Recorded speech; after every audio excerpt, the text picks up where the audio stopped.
Moving over to the high school football now, and to be fair, it actually has already kicked off in Minnesota, where we had some really impressive opening games, by the way.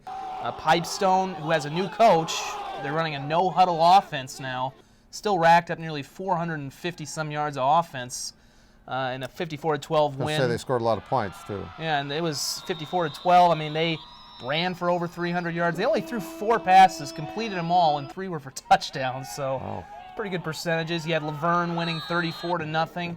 A game that we didn't get to, we ran a scoreboard of that I found was kind of impressive. Marshall beating Jordan 68-0. So some interesting scores. Minnesota side already getting going. It all starts for the South Dakota and Iowa schools this week. Well, we're not going to go too in-depth on previews here because everybody changes over every year.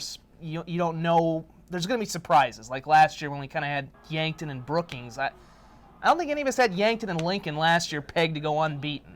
So you kind of get that every year. But as we kind of look at some of what we do know in 11 AAA, we'll start off with the Sioux Falls schools. As I said, Lincoln's on a 22-game win streak. They lost a lot of people, again, but kind of the same story for them. Roosevelt loses Taryn Christian, but they still have Jet Thune, who had to replace him. I really think O'Gorman could be prime for a big year because you got Luke Fritsch, who's back at quarterback, and they also have Dodie McQuinge and some other guys who could be really good. And I think Steve Keeter, I believe he's reached another coaching milestone this year, so they could be pretty good. Yeah, and I think Washington will be much improved too with Chad Statham. I think we'll see that.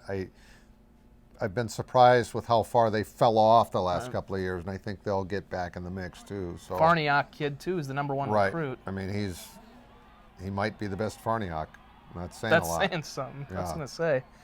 Brandon Valley too. You know, they have to replace Jake Como again, but they always seem to find a new quarterback every year. What was it, Austin? By the way, Sumner Jake could end up being the he could be the Northern State State quarterback. Yeah, he's a freshman up there now. So 11 AAA.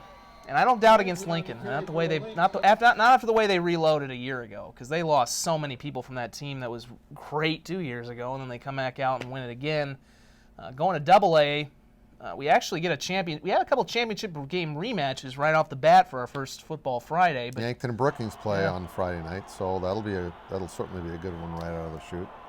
And, Brookings, we talk about they lose Mikey Daniel, and they also lost the Bird kid, who was very good. But Gerald Maxwell is really, at times it was kind of like looking, you couldn't tell the difference if they didn't have a number on. Yeah, he was 28. Yeah, good call. Thanks. But you're right. I mean, they sort of came at you they had about a 4-headed, monster in the backfield in Brookings last year. And I didn't think they lost a step when Gerald was back there. So obviously he's going to get the ball a lot. I would guess they ought to be pretty good again. And, of course, Yankton probably still has I didn't really think Yankton was going to come out the way they did a year ago because they lost J.J. Hanna, but they've had a nice athletic year all around, including their Legion baseball team.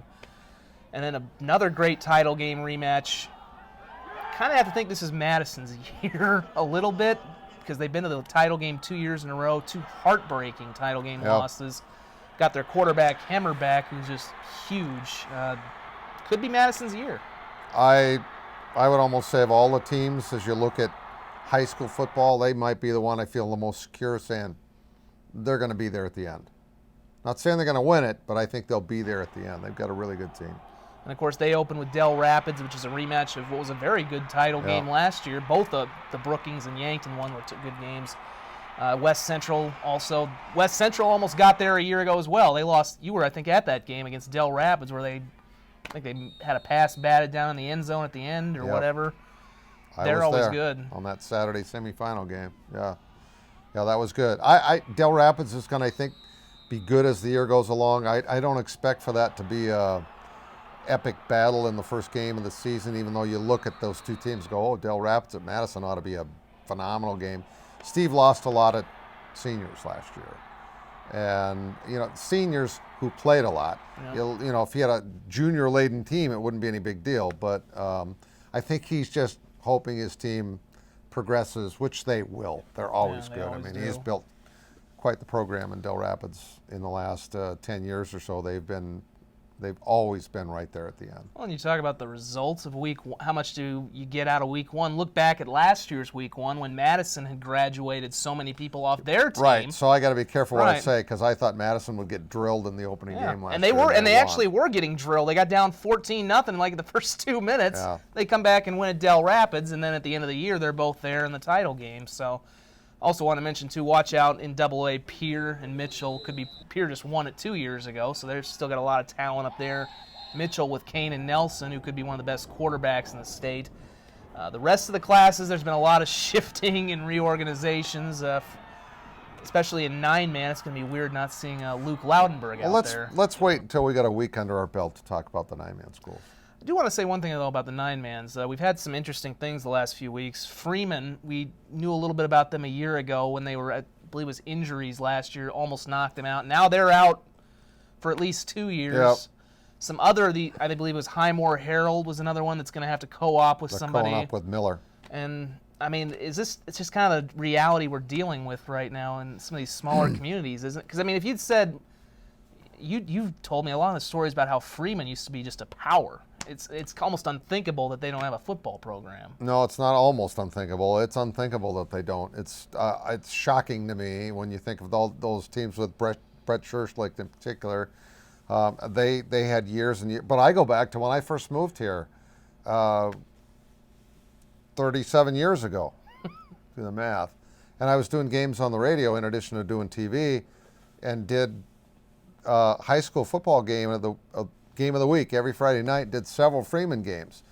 And they were a powerhouse back then too. So there's a lot of tradition over the years for football at Freeman, and it's just, yeah, the size of the school has certainly had something to do with it, but it's sad to me to think that there's only 10 kids out for football. Yeah, that's crazy.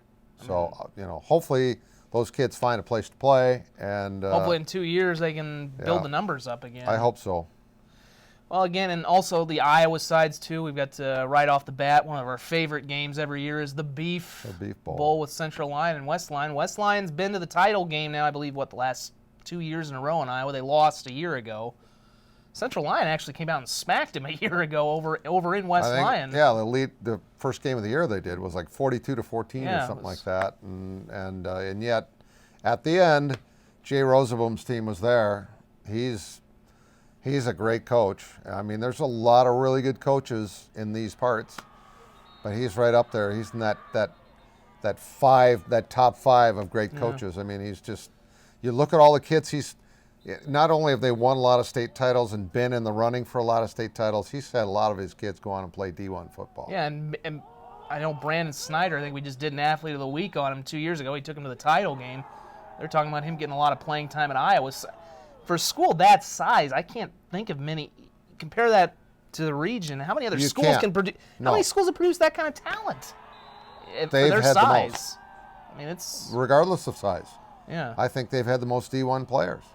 Been an incredible run up there, and the incredible run for somebody is going to begin this week as the high school season starts. Be sure to tune in. Our first Football Friday coming up. What's the day? What day is Football Friday? August 28th. Is it a Friday? Yes, our first Football Friday. Our first several Football Fridays are on Friday. It doesn't shift until playoff time. No, the last round of the regular season's on a Thursday night. And then the first round of the playoffs is on a following Tuesday, and on and on. And it's gotten crazier because it used to be Thursday, Tuesday, Monday, Saturday, Dome.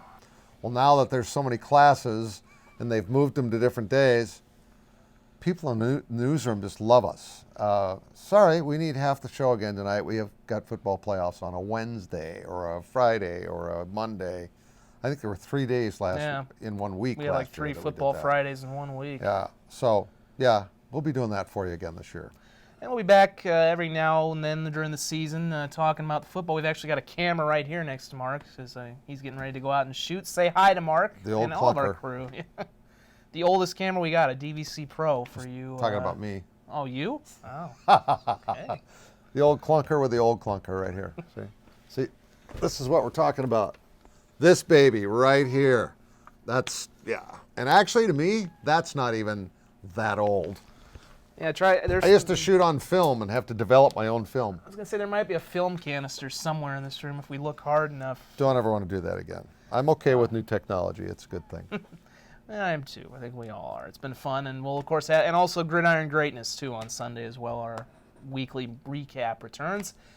Enjoy all the games. We'll be back throughout the season just to kind of talk over the big talking points and fun times, and be a great season. Also, not just the football as well. Volleyball starts today as well. Soccer's underway. We've already had several games, soccer highlights already that we've gone and shot. So cross country, all the fall sports are underway. Actually, football's kind of the last one to get going.